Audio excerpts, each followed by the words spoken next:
In the heart of the city stood an old yet famous marketplace. Every morning, as the first rays of sunlight touched the glass windows of the shops, the market would come alive. The noise of people, the voices of merchants, the bargaining of customers, everything blended into one restless rhythm of life. Among those shops, there was a woman. She was not just beautiful, she carried dignity.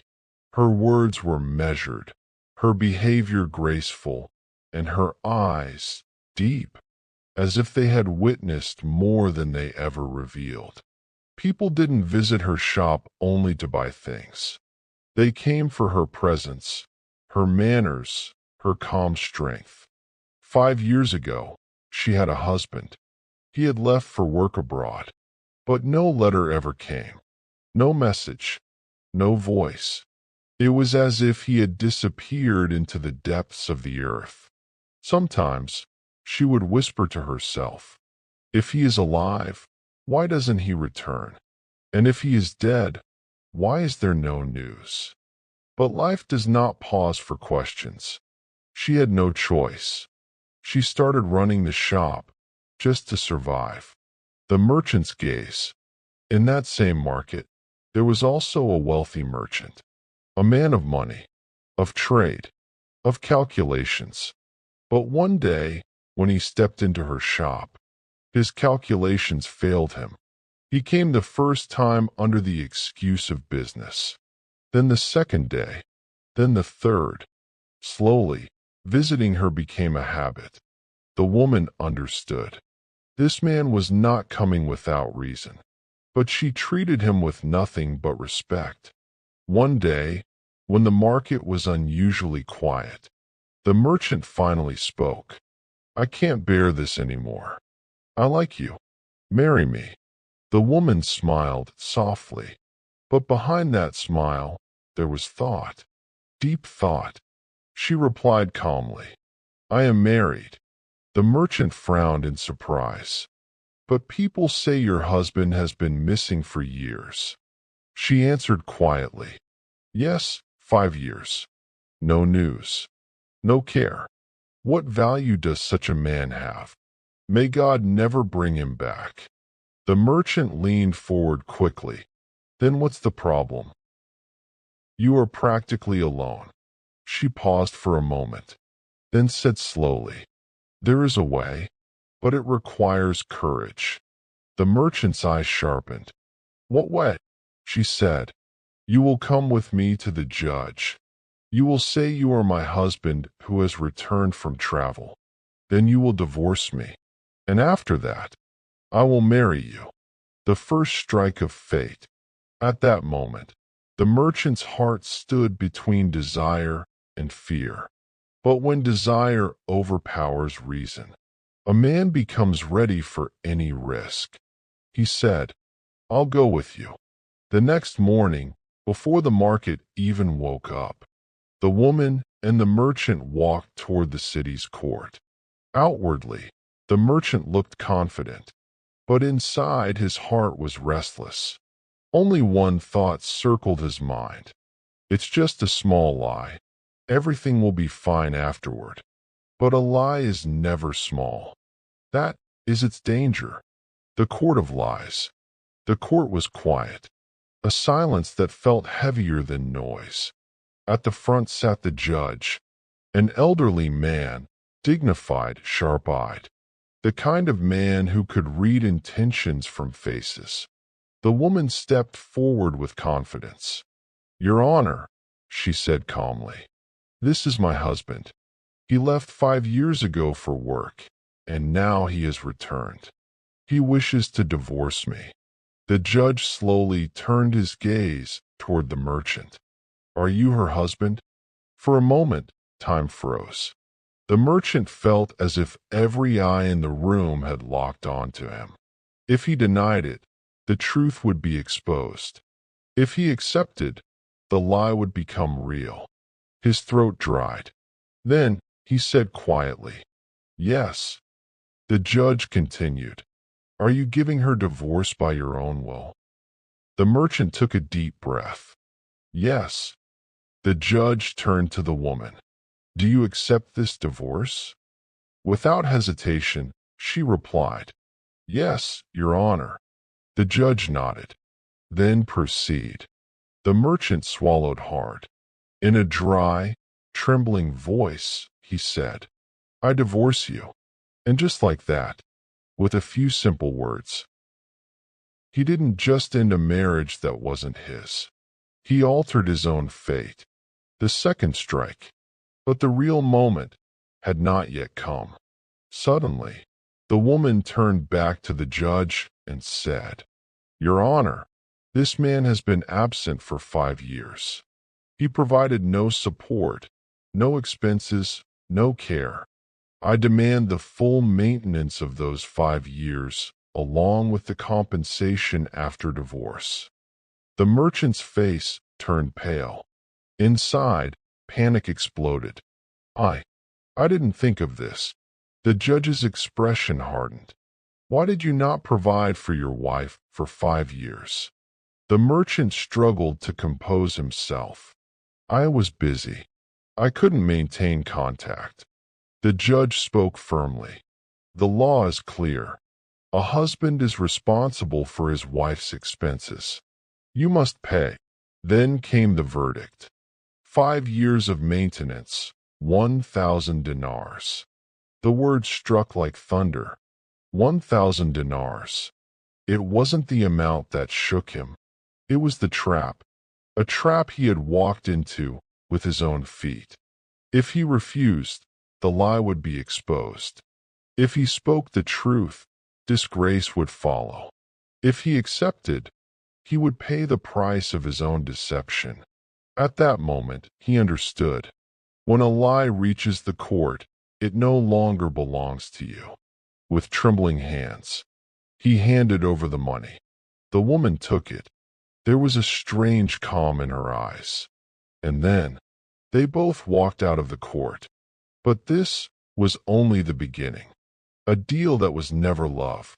Outside, the sun had already begun to lean toward afternoon. The merchant felt as if he had just walked out of a battlefield, but without victory. The woman calmly placed the 1,000 dinars into her bag. No joy, no regret. The merchant, however, was restless, angry, confused, still hopeful. So it's done now, he said. Let's set a date for the wedding. The woman stopped.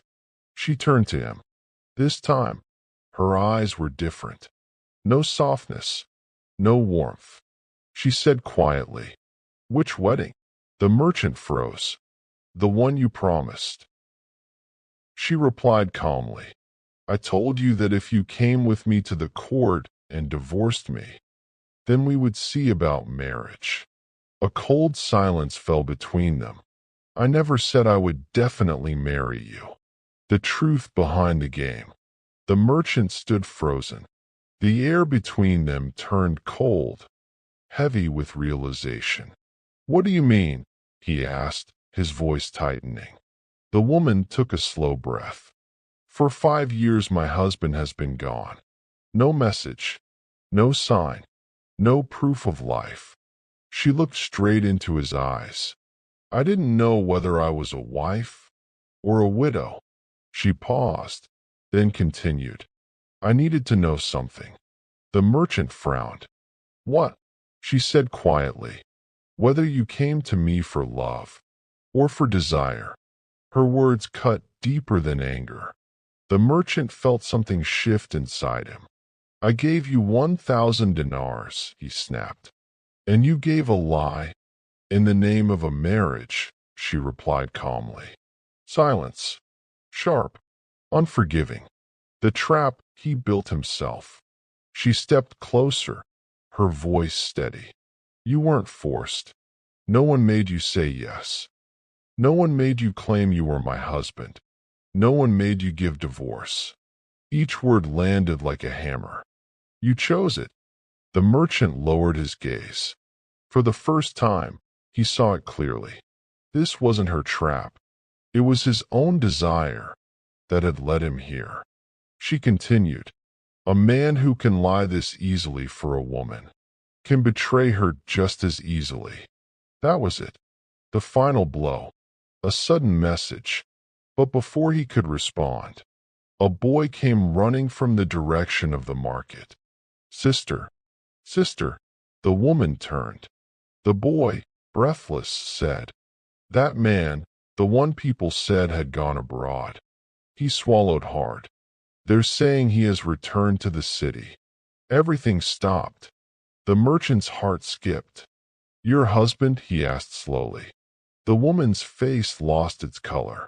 If this was true, then everything they had done, the lie in the court, the false divorce, the money, none of it was over. The shadow returns. The market filled with whispers. He's back. After 5 years. The shopkeeper's husband. Moments later, a man appeared from the far end of the street, walking slowly, a worn bag on his shoulder, tired eyes, a face marked by years of hardship, 5 years of distance written on his skin. He stopped in front of the shop. Their eyes met. No words, just silence. Heavy, painful, exposing. Then, finally, he spoke. I have returned. The woman's hands trembled. The hidden years revealed. The man spoke softly. I was imprisoned abroad. My documents were lost. I had no way to contact you. His voice cracked slightly. Every day, I believed you were waiting for me. The woman felt her world collapse. Behind her, the merchant took a step back. Now he understood. If this man was truly her husband, then everything was about to fall apart. A heart divided.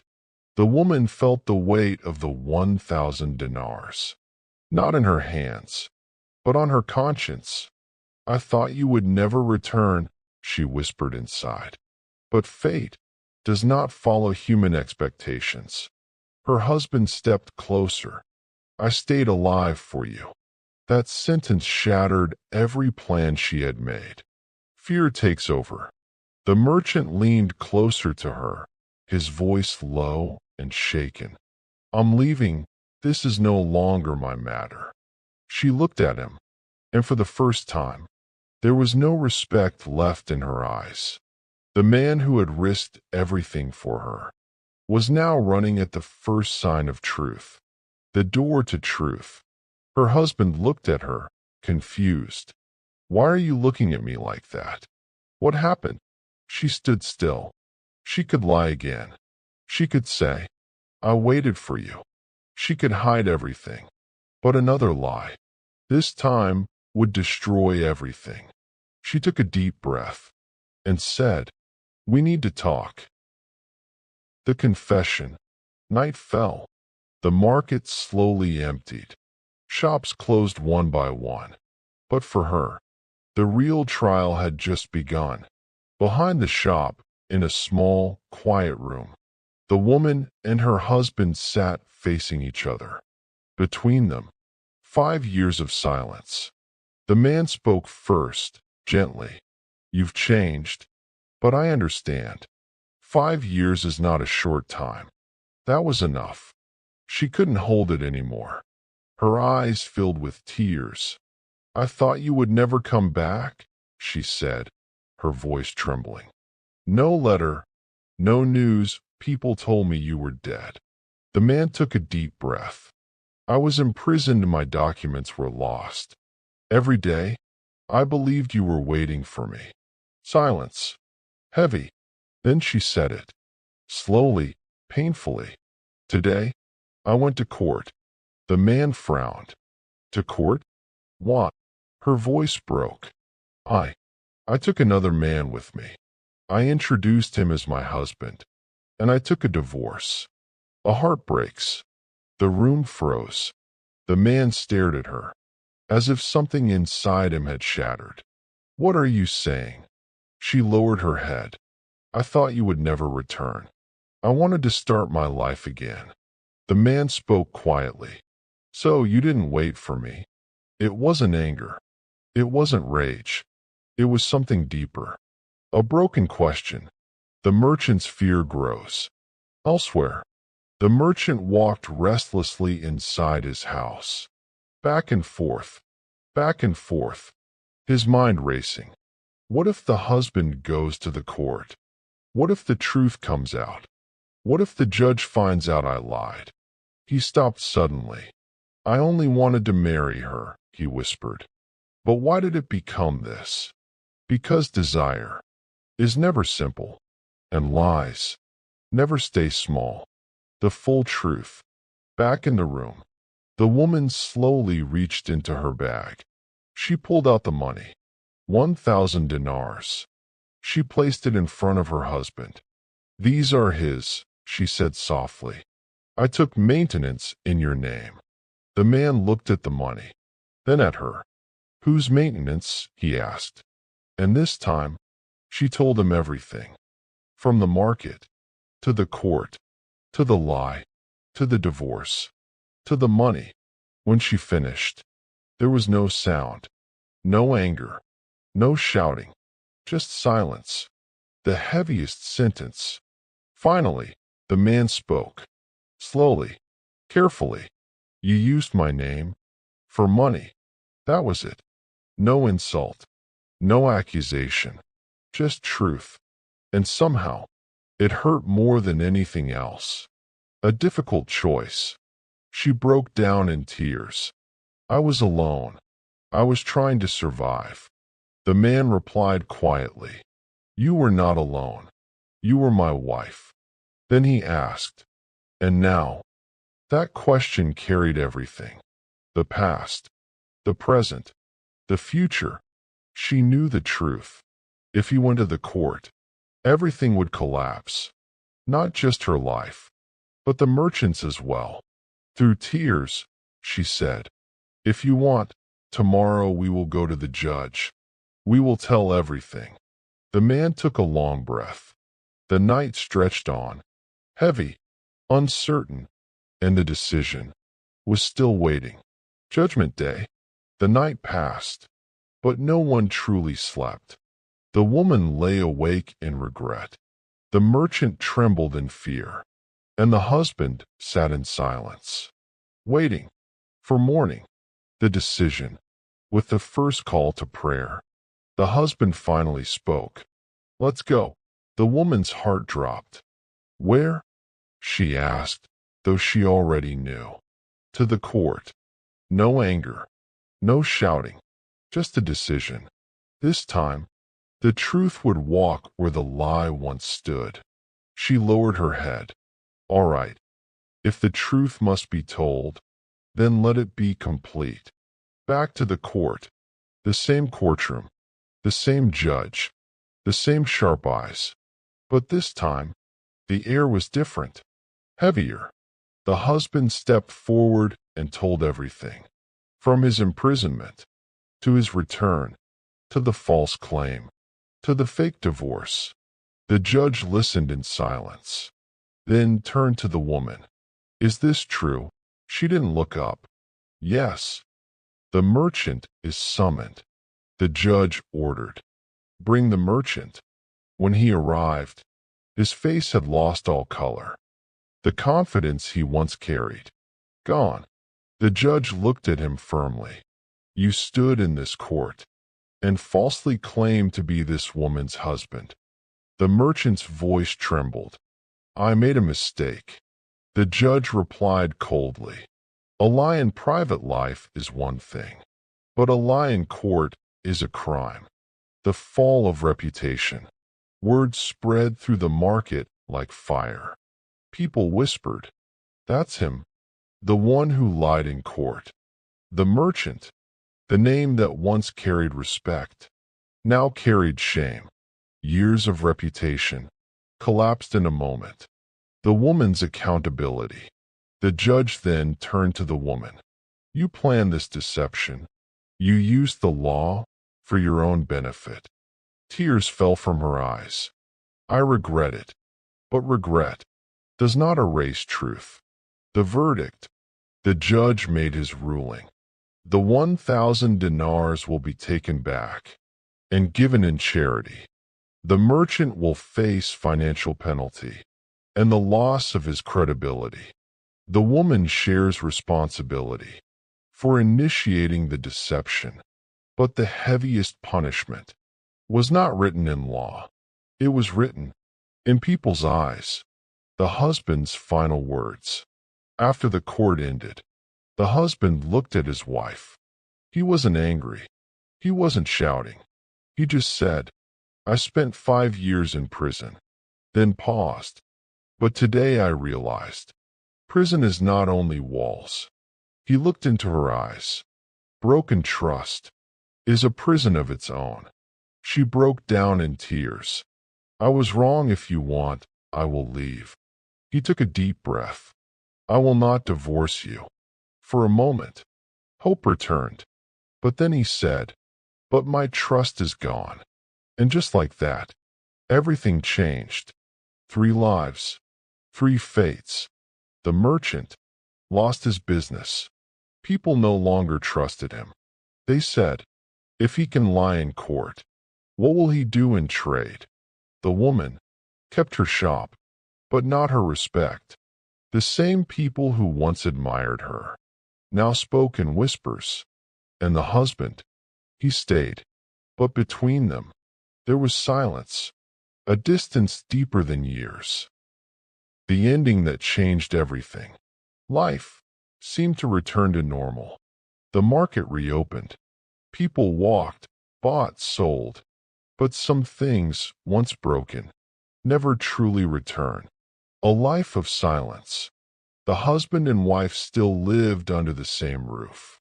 But the distance between their hearts was greater than the 5 years they had spent apart. Their conversations faded. Their smiles disappeared. Trust, the very breath of a relationship, slowly died. Every morning, the husband went to work. Every day, the woman opened her shop. People still came. They bought things. But their eyes were different now. Their whispers louder than words. She could feel it. The market was no longer the same. The final decision. One day, without warning, the husband spoke. "I can't live like this anymore." The woman looked up, her voice shaking. "I said I was sorry." He replied quietly, "Forgiveness is possible, but forgetting is not." And this time, the divorce was real. No lies, no deception, no game, just truth. Cold and final. The merchant's last chapter. The merchant lost more than money. He lost trust. And without trust, trade cannot survive. People would say, if a man can lie in court, how can we trust him in business? One by one, his shops closed. His name faded. And one day, he left the city. No marriage, no love, only regret. He finally understood. When a man lies for desire, that lie begins to control his entire life. The woman's loneliness. She was alone again. But this time, it was different. Before, she thought her husband would never return. Now, he had returned, and she had lost him herself. One evening, she closed her shop, sat quietly in a corner, and whispered, "If only I had waited." But time never goes backward. The final lesson. Years later, people told this story to their children, not as a story of love, not as a story of success, but as a warning, a story of 3 people, one who lied out of desire, one who planned deception out of fear, and one who paid the price of broken trust. And in the end, nothing remained. Not wealth, not love, not respect. Only one truth remained. No matter how beautiful a lie may seem, its ending is always ugly. And no matter how difficult patience feels, its outcome is always lighter than regret. The end. If that day The merchant had controlled his desire. If the woman had waited just a little longer, if the lie had never reached the courtroom, perhaps this story would have been different. But some stories are not told to entertain. They are told so we never repeat them.